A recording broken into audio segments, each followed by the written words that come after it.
نحمده ونصلي ونسلم على رسوله النبي الكريم وعلى آله وأصحابه أجمعين. أما بعد فأعوذ بالله من الشيطان الرجيم. بسم الله الرحمن الرحيم. الذين أخرجوا من ديارهم بغير حق إلا أن يقولوا ربنا الله ولولا دفع الله الناس بعضهم ببعض لهدمت صوامع وبيع وصلوات ومساجد يذكر فيها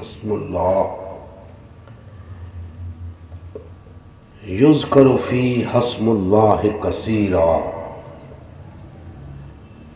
وَلَيَنْصُرَنَّ اللَّهُ مَنْ يَنْصُرُهُ إِنَّ اللَّهَ لَقَوِيٌّ عَزِيزٌ. صدق اللہ مولانا العظیم. محترم مسلمان بھائیوں، اللہ جل مجدہ کا لطف و کرم ہے جس نے ہمیں آج کے اس پرفتن دور کے اندر دعوت حق کو لے کر اٹھنے کی توفیق عنایت فرمائی. اللہ جل مجدہ ہمیں تا دم مرگ اس دعوت حق کو پھیلانے اور اس کو قائم کرنے کی توفیق عطا کیے رکھے.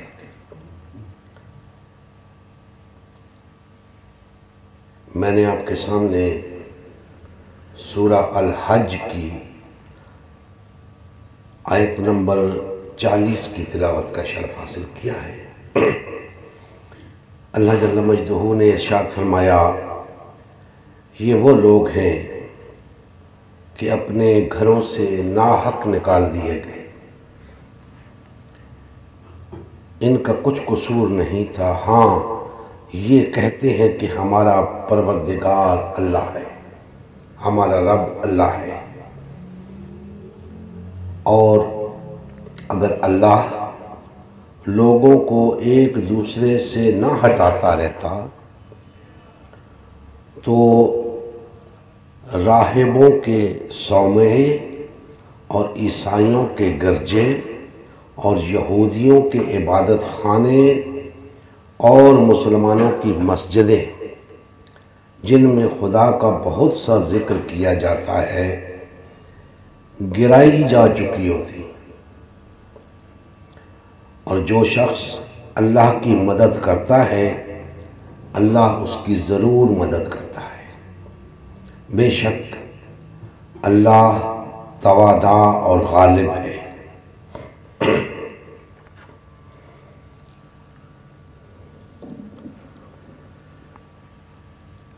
دوستان محترم،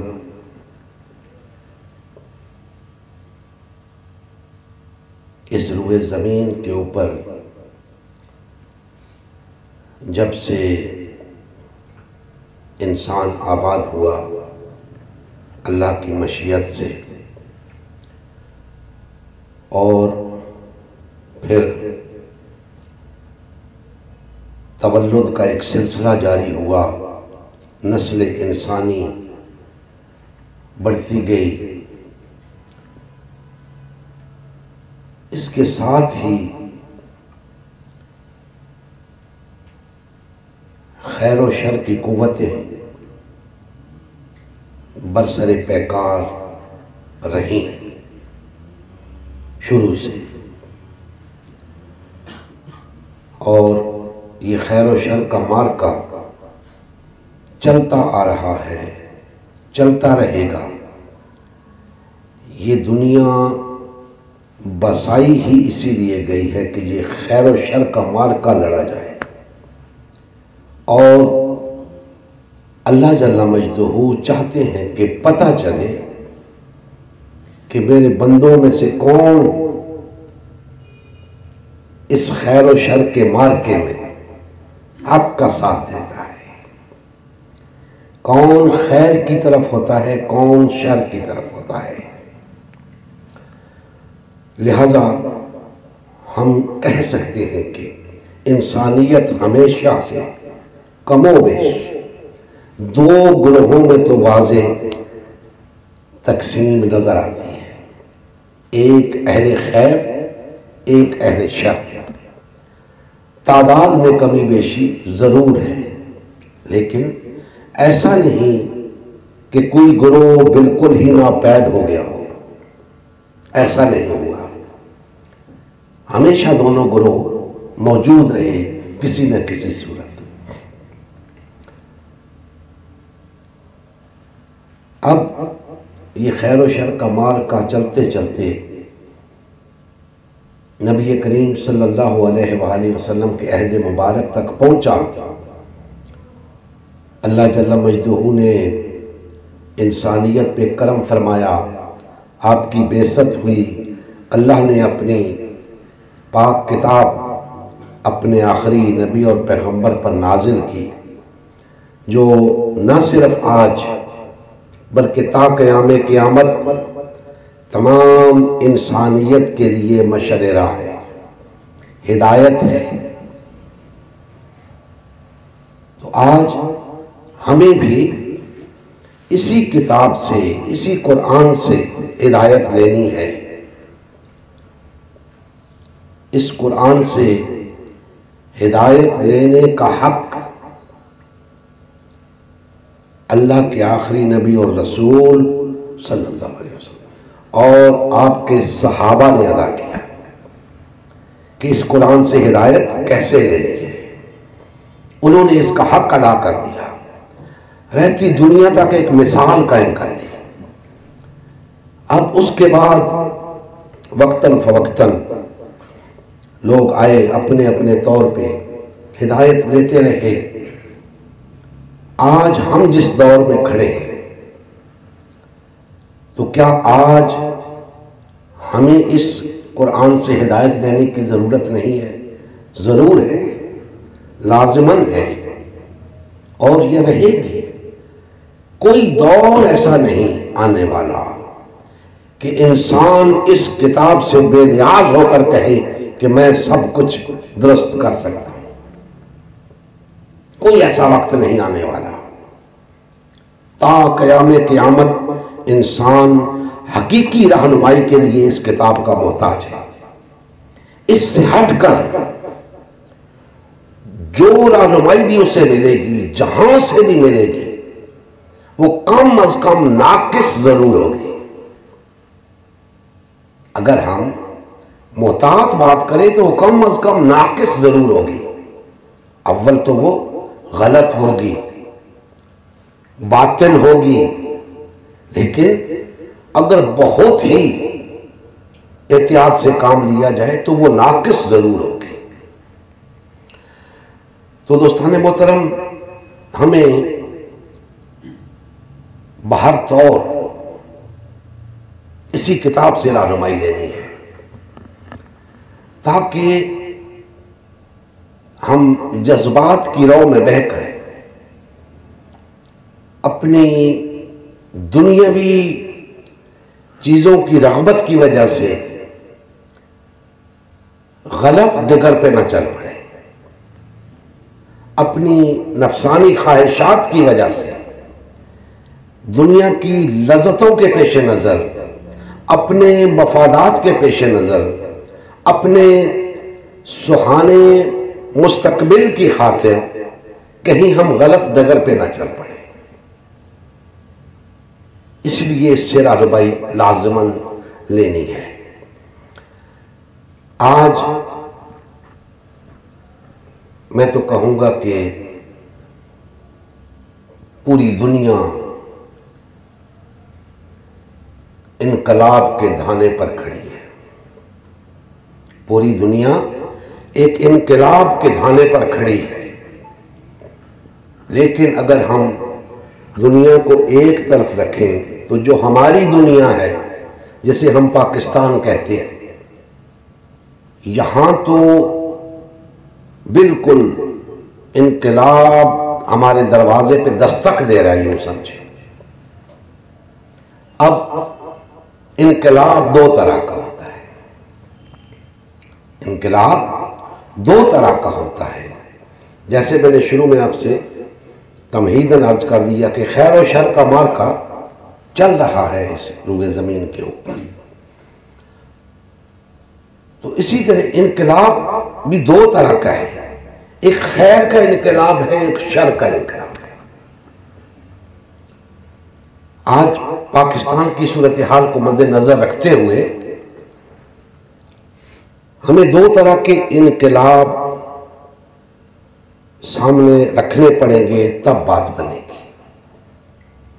ایک کو ہم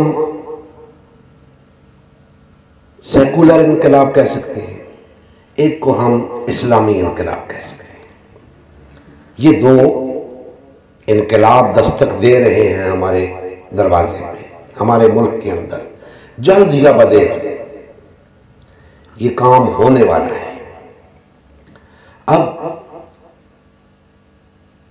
دنیا جو چاہے کہے، سیکولر انقلاب کبھی بھی انسانیت کے لیے منفعت بخش نہیں ہو سکتا۔ بہر طور وہ خیر کے ساتھ تعلق نہیں رکھتا، کیونکہ خیر دو جگہ پہ نہیں ہو سکتا، یا اسلامی انقلاب میں خیر ہوگا یا سیکولر انقلاب میں خیر ہوگا، دو جگہ پہ نہیں ہو سکتا۔ تو اگر دو جگہ پہ نہیں ہو سکتا تو پھر اسلامی انقلاب میں ہی ہو سکتا ہے۔ اب ہمارے سامنے جو دنیا بسی ہوئی ہے، جو کچھ ہم دیکھ رہے ہیں، جو ہمارا مشاہدہ ہے، جو زمینی حقائق ہیں، اس طرف نظر دوڑائی جائے تو ہمیں اسلامی انقلاب ناممکنات میں سے نظر آتا ہے کہ دنیا کے اندر 1.5-2 ارب اسلام کے نام لیوا، 57 کے قریب ریاستیں ان کی بزام خیش آزاد ریاستیں، لیکن وہ اسلامی انقلاب کہیں بھی نظر نہیں آ رہا، وہ اسلام کہیں بھی نظر نہیں آ رہا۔ لہذا اتنی تعداد میں ہونے کے باوجود، اتنے وسائل ہونے کے باوجود اس اسلامی انقلاب کی توقع بھی نہیں کی جا سکتی۔ دوسری طرف سیکولر انقلاب، اس کی توقع ہمہ وقت کی جا سکتی ہے، کیونکہ ان کے پاس جو وسائل ہیں، ان کے پاس جو افرادی قوت ہے، اور ان کے پاس جو نظریات ہیں، ان کے ہوتے ہوئے یہ کام اتنا مشکل نہیں۔ اور دوسری طرف اگر ہم اسلامی انقلاب کی بات کریں تو اسلامی انقلاب بھی انہی باتوں پہ منحصر ہے، وسائل پہ، افرادی قوت پہ، نظریات پہ۔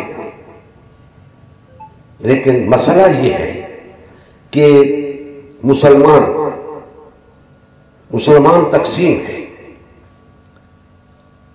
سیکولر قوتیں سیکولر انقلاب کے لیے ہمہ وقت تیار ہیں، اسلامی قوتیں اسلامی انقلاب کے لیے قطعاً تیار ہیں، کسی قیمت پر وہ اس کام کے لیے تیار نہیں ہے۔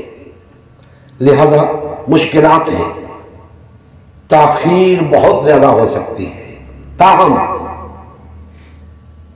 اللہ جل مجدہ بہتر جانتے ہیں کہ کس کام کا کیا وقت ہے۔ آج جو آیت مقدسہ میں نے آپ کے سامنے رکھی، اللہ جل مجدہ نے فرمایا کہ ان لوگوں کو ناحق گھروں سے نکالا گیا۔ جب مسلمانوں کو مکہ سے نکال دیا گیا، اب وہ واقعات بیان کرنے کا وقت نہیں، کہ لوگ کس حال میں گھر سے نکلے. کسی سے بچہ چھین لیا گیا، کسی سے مال اسباب کاروبار چھین لیا گیا کہ جانا ہے تو خود جاؤ، یہ مال تم نے مکہ میں کمایا ہے، یہ ہمارا ہے. قبیلوں نے بچے رکھ لیے کہ اسلام تم نے قبول کیا ہے، تمہارے بچے نے نہیں کیا، بچہ یہیں چھوڑ جاؤ، یہ ہمارے قبیلے کا ہے. ایسے ایسے واقعات. حضرت صہیب رومی بڑی مالدار شخصیت تھے. قریش مکہ نے کہا رومی یہ مال تم نے مکہ سے کمایا ہے، جیسے تم خالی ہاتھ آئے تھے ایسے ہی واپس جاؤ. تاریخ بتاتی ہے کہ حضرت صہیب رومی بس 2 کپڑوں میں مکہ سے مدینہ روانہ ہوئے. اپنا کاروبار چھوڑنا، اپنا کاروبار چھوڑنا یہ مذاق نہیں ہے. اور اللہ جل مجدہ فرما رہے ہیں کہ ان کا قصور کیا تھا؟ جنہیں ناحق گھروں سے نکالا گیا، ان کا قصور کیا تھا؟ یہی نا کہ یہ سب لوگ کہتے تھے ہمارا رب اللہ ہے، ہمارا رب اللہ ہے، ہمارا رب اللہ ہے. تو دوستان محترم، اللہ کو اپنا رب کہنا اتنا آسان نہیں جتنا ہم نے سمجھ لیا ہے.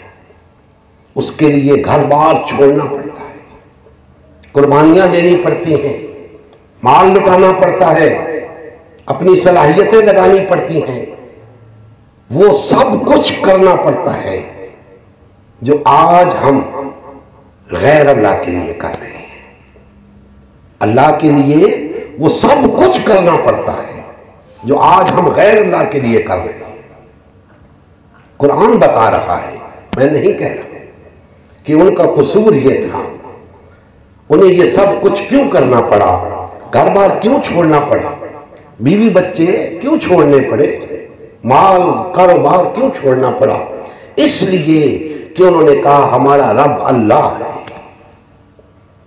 تو اللہ کے لیے یہ کچھ کرنے کی ضرورت ہے جس کی ہمیں خبر نہیں، جس کی ہمیں پرواہ نہیں ہے، اور ہم یہ سب کچھ غیر اللہ کے لیے کر رہے ہیں. آج آپ کے سامنے ہے سارا منظر. میں کیوں کہہ رہا ہوں سیکولر انقلاب کے امکانات زیادہ ہیں؟ اس لیے کہ آج وہ سب کچھ مسلمان ہوتے ہوئے ہم وہ سب کچھ جو اللہ کے لیے کرنا چاہیے تھا غیر اللہ کے لیے کر رہے ہیں. تو غیر اللہ کی حاکمیت قائم ہوگی نا؟ اللہ کی تو نہیں ہوگی. اللہ کی حاکمیت تب قائم ہوگی جب ہم واقعتاً کہیں گے اللہ ہمارا رب ہے، اللہ ہمارا رب ہے، اللہ ہمارا رب ہے.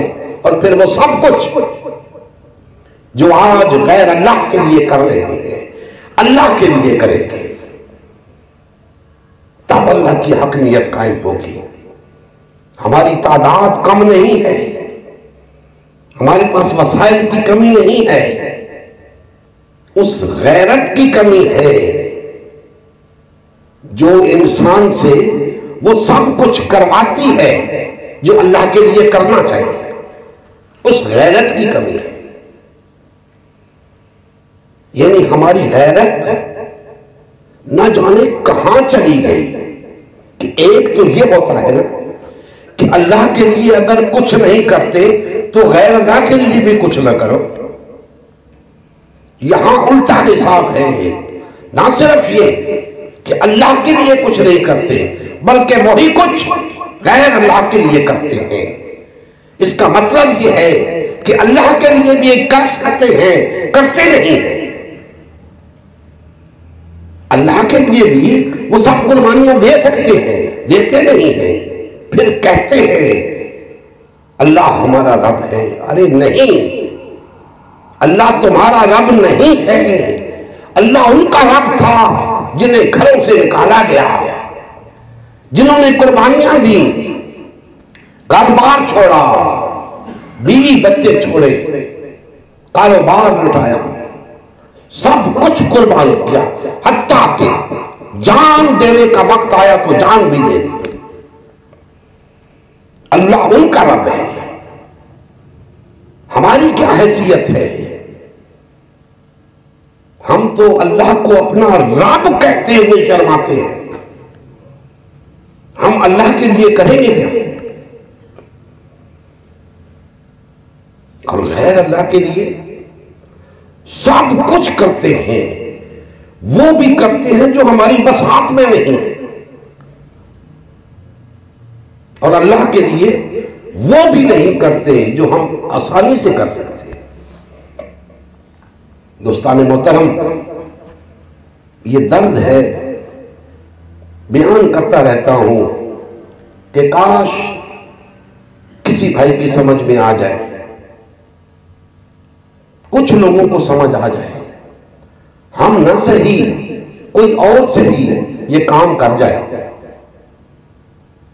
صحیح ڈگر پہ آ جائیں لوگ۔ اللہ تعالی ہمارے حال پہ رحم فرمائے۔ تو اللہ جل مجدہ نے فرمایا کہ ان لوگوں کو نکال دیا گیا گھروں سے، یہ کہنے پر کہ ہمارا رب اللہ ہے۔ پھر فرمایا کہ اگر اللہ لوگوں کو ایک دوسرے کے اوپر سے دفع نہ کرتا رہتا، ہٹاتا نہ رہتا، کبھی اس کو غالب کر دیا، کبھی اس کو غالب کر دیا، یعنی ایسا نہیں کیا کہ ہمیشہ کے لیے ایک شخص کی، ایک گروہ کی حکومت قائم کر دی، نہیں، فرمایا اگر ایسا ہوتا کہ ایک ہی شخص براجمان ہوتا پوری روئے زمین کے اوپر، تو پھر یہ جو تمہارے گرجے ہیں، تمہاری خانقاہیں ہیں، تمہاری عبادت گاہیں ہیں، تمہاری مساجد ہیں جہاں اللہ کا ذکر ہوتا ہے کثرت سے، یہ سب تباہ و برباد ہو جاتے ہیں۔ کیوں؟ اس لیے کہ وہ شخص مطلق العنان ہو جاتا، اس کے سامنے کسی شے کی کوئی حیثیت نہ رہتی، وہ سب کو اپنا غلام سمجھتا، سب کو اپنا محکوم سمجھتا، خدا بن بیٹھتا اس لیے زمین پر۔ اس لیے اللہ نے فرمایا کہ ہم ہٹاتے رہتے ہیں لوگوں کو، لاتے رہتے ہیں لوگوں کو اپنے منصوبے کے تحت، اپنے قانون کے تحت۔ اور وہ قانون کیا ہے؟ اللہ جل مجدہ فرماتے ہیں اور جو لوگ اللہ کی مدد کرتے ہیں، اللہ ان کی مدد کرتا ہے۔ میں نے عرض کیا کہ دو قسم کے انقلاب رونما ہوتے ہیں معاشرے کے اندر، روئے زمین کے اوپر، ایک سیکولر، ایک اسلامی۔ عام الفاظ میں جیسے ہم بیان کرتے ہیں کہ ایک ظالمانہ نظام قائم ہوتا ہے، ایک عادلانہ نظام قائم ہوتا ہے۔ تو عادلانہ نظام کے قیام کے لیے اللہ جل مجدہ نے بتا دیا کہ کیا کرنا ہے۔ ظالمانہ نظام تو ظالمانہ ہے، کسی بھی طریقے سے قائم ہو سکتا ہے، وہ تو ہے ہی ظالمانہ۔ فرمایا جب ظالمانہ نظام قائم ہو جائے تو اس کو مٹانے کے لیے اٹھ کھڑے ہو۔ ظالمانہ نظام کو مٹانے کے لیے میدان عمل میں اتر آنا، اللہ کی مدد کرنا ہے، اللہ کی حاکمیت کے قیام کا مسئلہ ہے، یہ اللہ کی مدد کرنا ہے۔ فرمایا جو اللہ کی مدد کریں گے پھر اللہ بھی ان کی مدد کرے گا۔ اور جب تم اللہ کی مدد کے لیے میدان عمل میں اتر آؤ گے تو یاد رکھنا، اگر تم سے پہلے والے لوگوں کو تکالیف پہنچائی گئی تھی تو تمہیں بھی پہنچائی جائیں گی، اگر انہیں گھر بار چھوڑنے پڑے تمہیں بھی چھوڑنا پڑے گا، اگر انہیں مال لٹانا پڑا تمہیں بھی لٹانا پڑے گا، اگر انہیں جان تک لٹانی پڑی تمہیں بھی لٹانی پڑے گی۔ اگر اس کے لیے تیار ہو تو اللہ تمہاری مدد کرے گا اور تمہیں غالب کرے گا۔ تم میدان عمل میں اتر کر باطل نظام کو ریست و نابود کر کے حق کے نظام کو قائم کر دو گے، اور اگر تم محض اللہ کے نام لیوا رہے اور چند رسومات کی ادائیگی تک محدود رہ کر اپنے آپ کو اللہ کا بندہ سمجھتے رہے تو یاد رکھو باطل کی حکمرانی تو قائم ہوگی، حق کی حکمرانی قائم نہیں ہوگی۔ چاہے تم 2 ارب نہیں پوری دنیا کلمہ پڑھ لے، تمام دنیا کے لوگ اپنے آپ کو مسلمان کہنا شروع کر دیں، تمام لوگ نمازی ہو جائیں، اللہ کی حاکمیت قائم نہیں ہوگی، باطل کا نظام نہیں مٹے گا۔ کیوں؟ اس لیے کہ باطل کے نظام کو مٹانے کے لیے، حق کے نظام کو لانے کے لیے جو کچھ کرنے کی ضرورت ہے وہ تم کرنے کے لیے تیار نہیں ہو، جن قربانیوں کی ضرورت ہے وہ تم دینے کے لیے تیار نہیں، جو تکالیف اٹھانے کی ضرورت ہے اس کے لیے تم تیار نہیں۔ لہذا تم اگر کثیر تعداد میں ہو جاؤ، تمہارے پاس وسائل کی بھی کوئی کمی نہ ہو، پھر بھی تم غالب نہیں آ سکتے۔ تمہارے غالب آنے کی ایک ہی صورت ہے کہ خواہ تم کم تعداد میں بھی ہو، خواہ تمہارے پاس وسائل کی کمی بھی ہو، لیکن تم اپنے رب کے لیے مر مٹنے کو تیار ہو، اپنے رب کے لیے سب کچھ کرنے کے لیے تیار ہو جاؤ، اپنی صلاحیتیں لگا دو، اپنی توانائیاں لگا دو، اپنی ساری طاقت لگا دو، اپنا مال لگا دو، حتیٰ کہ اپنی جان دینے کا وقت آئے تو وہ بھی لگا دو۔ دوستان محترم، اپنے آپ کو مسلمان کہنا اتنا آسان نہیں جتنا ہم نے سمجھ لیا ہے۔ یہ شہادت کہے الفت میں قدم رکھنا ہے، لوگ آسان سمجھتے ہیں مسلمان، اور اقبال فرماتے ہیں چوئی گویم مسلمانم بلرزم چیدانم مشکلات لا الہ۔ میں جانتا ہوں اللہ کو اپنا رب کہنے کے درمیان کیا مشکلات ہے، میں جانتا ہوں، اس لیے لرز جاتا ہوں، لا الہ الا اللہ کہنے سے پہلے لرز جاتا ہوں کہ کیا میرے اندر اتنی طاقت ہے کہ میں لا الہ الا اللہ کہہ سکوں؟ کیا میں لا الہ الا اللہ کہنے کے نتیجے میں پیش آنی ہوں والے مشکلات کا سامنا کر سکتا ہوں؟ اس تصور سے لرز جاتا ہوں۔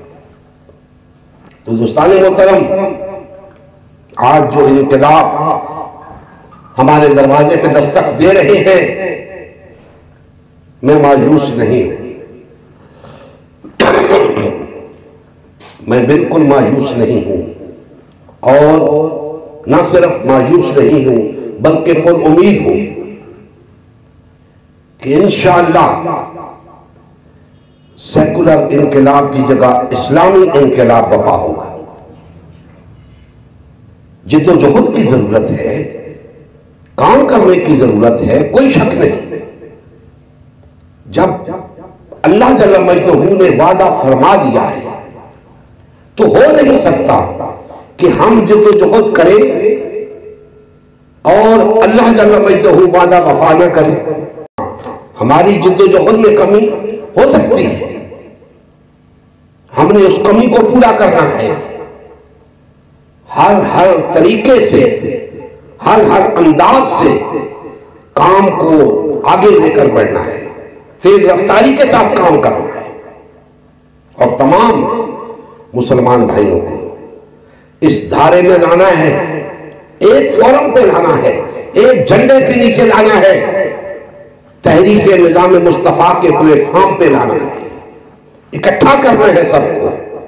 تحریک نظام مصطفیٰ، اس پہ ہماری اجارہ داری نہیں ہے، یہ تمام مسلمانوں کی مشترکہ تحریک ہے، کیونکہ مقصد بھی تمام مسلمانوں کا مشترکہ ہے، اللہ کی حاکمیت کا قیام، نظام مصطفیٰ کا قیام۔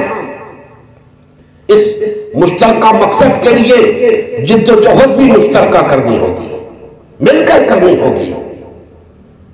جب میں کہتا ہوں کہ تمام جماعتوں کو مل کر کرنی ہوگی تو ضروری نہیں کہ اس کا مطلب یہی لیا جائے کہ تمام جماعتیں تحریک نظام مصطفیٰ میں ضم ہو جائیں۔ نہیں، آپ مل کر جد و جہد کرنے کا کوئی طریقہ لے آئے، انشاءاللہ تعالیٰ کامیابی ہوگی آپ کو۔ مل کر جد و جہد کرنے کا طریقہ، کیونکہ وحدت میں ہی ہماری بقا ہے، وحدت میں ہی ہماری کامیابی ہے۔ اپنے اپنے جھنڈے الگ الگ لے کر اٹھنے والے کبھی کامیاب نہیں ہوتے، ایک جھنڈے تلے اکٹھے ہو کر لڑنے والے کامیاب ہوتے ہیں۔ ہمیں باہر تو ایک جھنڈے کے نیچے آنا ہے، متحد ہونا ہے، وحدت اختیار کرنی ہے، مقصد ایک ہے۔ سب یہی چاہتے ہیں کہ ملک کے اندر نظام مصطفیٰ ہو، عادلانہ نظام ہو۔ کون نہیں جانتا کہ آج جو نظام بپا ہے ہمارے ملک کے اندر وہ سراسر ظالمانہ ہے، سراسر ظالمانہ نظام ہے۔ لوگ اداروں کو بدنام کرتے ہیں، برا بھلا کہتے ہیں، حکومتوں کو برا بھلا کہتے ہیں، پارٹیوں کو برا بھلا کہتے ہیں، شخصیات کو برا بھلا کہتے ہیں۔ ارے نہیں، آپ کو سمجھ ہی نہیں، یہ سب تو اس نظام کے تابع ہیں، مسئلہ تو نظام کا ہے۔ اسی لیے ہم کہتے ہیں کہ ہماری جنگ نظام کے ساتھ ہے، کسی ادارے کے ساتھ نہیں، کسی حکومت کے ساتھ نہیں، کسی سیاسی جماعت کے ساتھ نہیں، نظام کے ساتھ ہماری جنگ ہے۔ نظام کو سمجھیں، جب تک اس نظام کا بستر گول نہیں کیا جاتا اس وقت تک بات نہیں بنے گی۔ اس نظام کے اندر رہ کر بہتری کی کوئی توقع نہیں کی جا سکتی۔ اس لیے ان تمام قوتوں سے جو خواہ سیکولر ہیں خواہ مذہبی ہیں، جو قوتیں عادلانہ نظام چاہتی ہیں، میری ان سے گزارش ہے کہ آؤ ایک فورم پہ آ جاؤ، آؤ نظام مصطفیٰ سے بڑھ کر عادلانہ نظام کوئی نہیں، آؤ نظام مصطفیٰ کی طرف، آؤ حقیقت کی طرف، آؤ اس نظام کی طرف جو اللہ نے نازل کیا ہے، آؤ اس نظام کی طرف جس کے لیے اللہ نے یہ کتاب نازل کی، اپنے انبیاء بھیجے۔ اپنی عقل پر بھروسہ کرنا چھوڑ دو، قرآن سے رہنمائی لو، آقا دو جہاں کی سیرت سے رہنمائی لو، بات بن جائے گی۔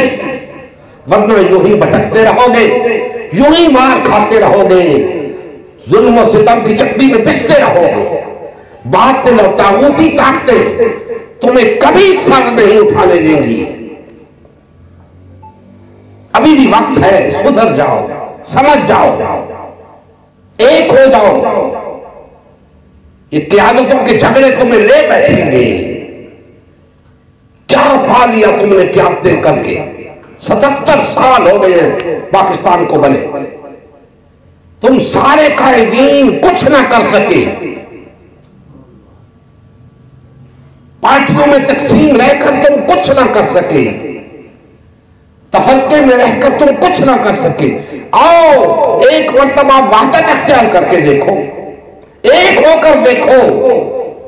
اللہ تمہیں کامیابی عطا نہ کرے تو پھر کہنا. اور اس حقیقی نظام کے لیے جدوجہد کر کے تو دیکھو. کبھی غور کیا تم نے تمہیں کامیابی کیوں نہیں ملی؟ بڑی بڑی جماعتیں ہیں، بڑے بڑے مسائل ہیں ان کے پاس، کیوں کامیابی نہیں ملی؟ تمہارا مقصد نظام مصطفیٰ کا قیام تھا ہی نہیں. ایسا ممکن نہیں کہ تم نظام مصطفیٰ کے لیے مخلص ہوتے اور مخلص ہو کر صدا لگاتے اور لوگ نہ نکلتے، ہو نہیں سکتا. اور جب لوگ نکل آتے تو پھر نظام بدل جاتا، باطل کا تختہ الٹ جاتا، اللہ کا دین تخت پر آ جاتا. لیکن ایسا نہ ہوا. تمہارے اپنے مفادات تھے، تمہارا اپنا پروٹوکول تھا، تمہارے اپنے اثاثہ جات تھے جن کے جانے کا تمہیں خوف تھا. اور دنیا و بافیہ سے بے نیاز ہو کر خالصتاً اللہ کی رضا کے لیے، نظام مصطفیٰ کے قیام کے لیے اٹھ کھڑے ہو. اللہ کا وعدہ ہے کہ اللہ تمہیں کامیاب کرے گا. اگر اللہ کے وعدوں کا تمہیں یقین نہیں تو میں کیا کہہ سکتا ہوں؟ ایسی مسلمانی پہ رونا آتا ہے. اور اگر اللہ کے وعدوں کا یقین ہے تو لوٹو اللہ کی طرف، لوٹو قرآن و سنت کی طرف، غالب آ جاؤ گے، اقوام عالم کی امامت کرو گے، دنیا میں بھی کامیاب ہو جاؤ گے، آخرت میں بھی کامیاب ہو جاؤ گے. اللہ جل مجدہ ہمارے حال پہ رحم فرمائے اور ہمیں کما حق ہو نظام مصطفیٰ کے قیام کے لیے، اسلامی انقلاب کے بقا کرنے کے لیے جد و جہد کی توفیق عطا فرمائے. وما علینا الا البلاغ.